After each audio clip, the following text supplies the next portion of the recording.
dumating na po yung order natin from Lazada at atin na pong i-unbox para po makita natin or ma-surprise po tayo kung ano po bang pa-surprise sa atin ni Lazada. So, ito na yung box. Excited na akong buksan. Scissors.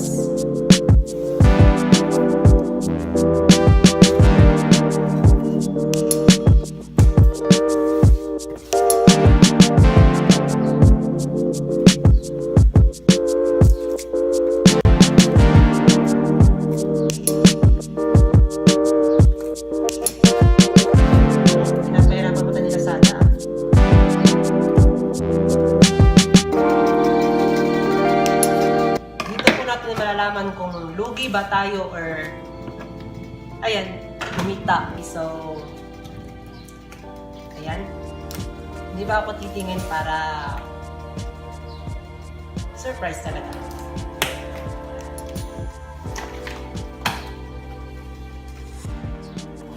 So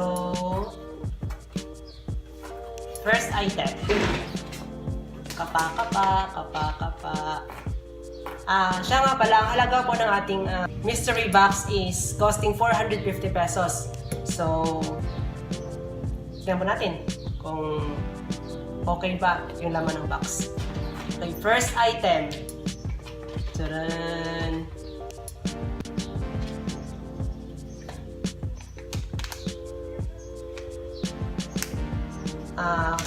Cord. Ayan. Cord po siya. Mobile hands-free. So, tignan natin ang laman.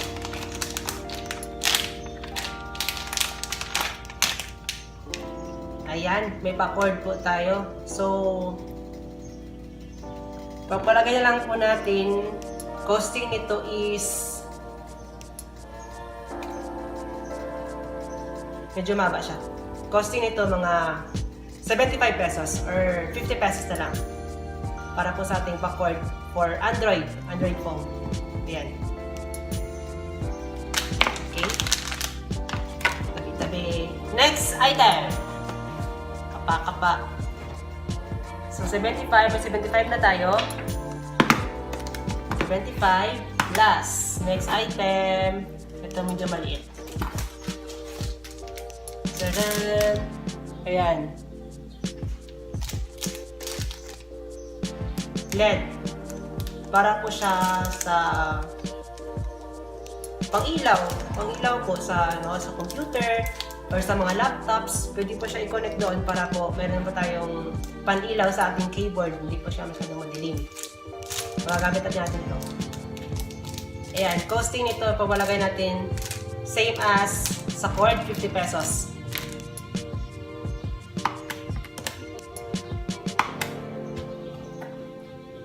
$75 pala. 75 sa cord plus 50 yung sa LED. Meron tayong costing na ngayon is 125 out of 450 na ating bago. So, next box. Ayan, kapa. Next item.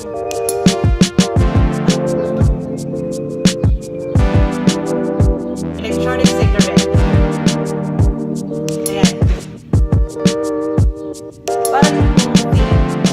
Parang vape talaga.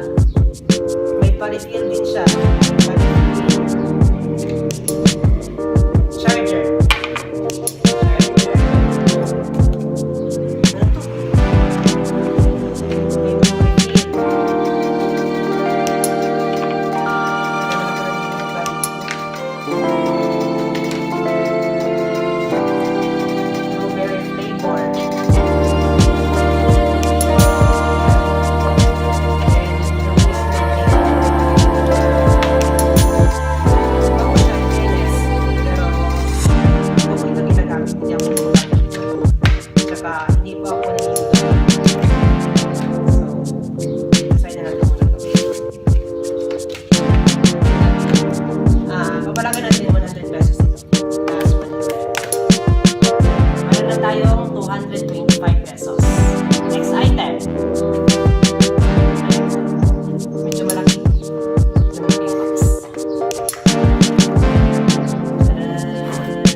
So maganda siya.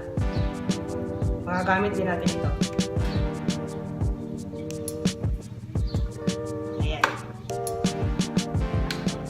Kapalagay natin yung cost nito is 100 din. Plus 100, equivalent of 525 pesos po yung equivalent ng ating Lazada box, mystery box. Ayan, wala lang po naman. Ayan.